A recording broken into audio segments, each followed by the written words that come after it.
Hello friend, আজকে সবাই ভালো আছে। আজও চলে এসেছি একটি অত্যন্ত গুরুত্বপূর্ণ ভিডিও নিয়ে। ইতিমধ্যে আমাদের দেশের যে ইলেকশন কমিশন আছে, অর্থাৎ নির্বাচন কমিশন আছে, তারা ভোটার ভেরিফিকেশন বা তথ্য যাচাইয়ের কাজ করছে, অর্থাৎ SIR, special intensive revision, voter তথ্য যাচাই ভেরিফিকেশনের কাজ করছে। আর তার সম্পূর্ণ দায়িত্ব কিন্তু BLOদের কাঁধে পড়েছে। অলরেডি এই কাজ, অর্থাৎ SIR কাজ বিহার রাজ্যে কমপ্লিট হয়ে গেছে। সেখানে তথ্য ভেরিফিকেশনের মাধ্যমে আনুমানিক প্রায় 30 লক্ষের ওপর ভোটার বাদ পড়েছে। আর এরকম একটি গুরুত্বপূর্ণ কাজ, অর্থাৎ তথ্য ভেরিফিকেশনের কাজ BLOদেরকে দিয়ে আমাদের রাজ্য অর্থাৎ পশ্চিমবঙ্গে করোনা হতে পারে, এমনটাই অনুমান করা হচ্ছে। তার জন্য BLOদের বেতন 3 গুণ বৃদ্ধি করা হয়েছে।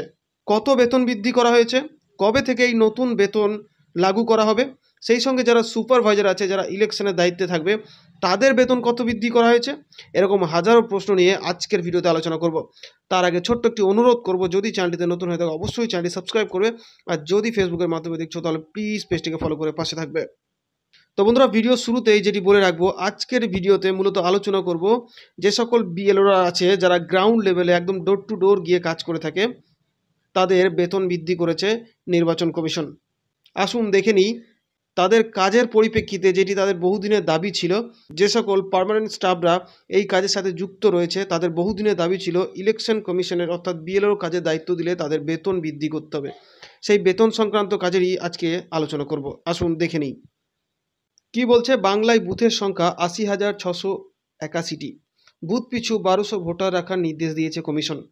এতে বুথের সংখ্যা আরও 14,000 বাড়তে চলেছে, কিন্তু 64,000-এরও বেশি BLO নিয়োগ করা যায়নি এখনও। এর মধ্যে কমপক্ষে 25,000 জন BLO হিসেবে নিয়োগপত্রই নেয়নি। অনেকেই আছে যারা এই BLO কাজ থেকে অব্যাহতি চাইছেন, অর্থাৎ এই কাজ তারা করতে চাইছে না। অনেকেই আবেদনও করেছে দিল্লিতে। দিল্লি থেকে বাংলার মুখ্য নির্বাচনী আধিকারিকের দপ্তরে পাঠানো হয়েছে বহু আবেদন, অর্থাৎ অব্যাহতিপত্র। প্রায় প্রতিদিনই রাজ্য মুখ্য নির্বাচনী আধিকারিকের দপ্তরে জমা পড়ছে এমন হাজার হাজার আবেদন। শিক্ষক, সরকারি কর্মী থেকে অঙ্গনওয়াড়ি কেন্দ্রের সুপারভাইজার, BLOর দায়িত্ব রাজি নন কেউই। যদিও রাজ্যের মুখ্য নির্বাচনী আধিকারিক দপ্তরের কর্তাদের বক্তব্য, BLOর ডিউটি করতে হবে, না হলে আইনি ব্যবস্থা নেওয়া হবে। একদম কড়া ইনস্ট্রাকশন এই সমস্ত কর্মীদের। এদের কাজ হলো বাড়ি বাড়ি গিয়ে প্রত্যেক ভোটারকে ফর্ম দেওয়া ও জমা নেওয়া। রাজনৈতিক দলগুলির বুথ স্তরের এজেন্টরাও তাদের সঙ্গে থাকবে।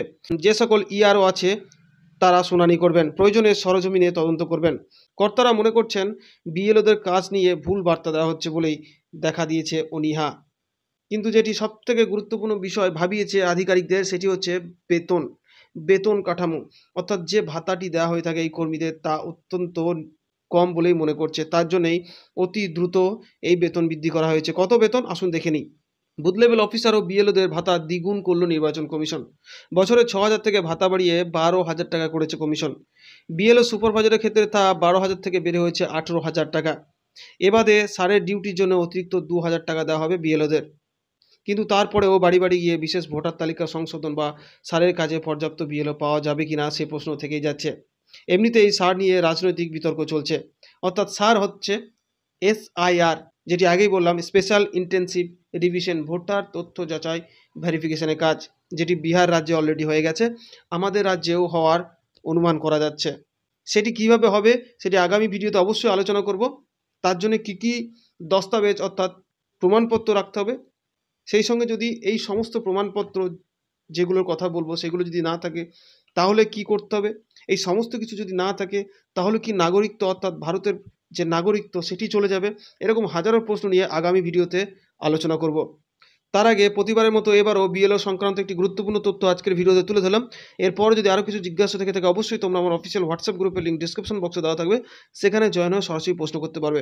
সেই সঙ্গে অনুরোধ করবো ভিডিওটি বেশি বেশি করে শেয়ার করো, যাতে করে এই গুরুত্বপূর্ণ তথ্যটি সকলের কাছে পৌঁছে যায়। আর যদি ভিডিওটি ভালো লেগে থাকে অবশ্যই একটি লাইক করবে, সঙ্গে চ্যানেলটি সাবস্ক্রাইব করে পাশে থাকবে। আজ এ পর্যন্ত, ধন্যবাদ।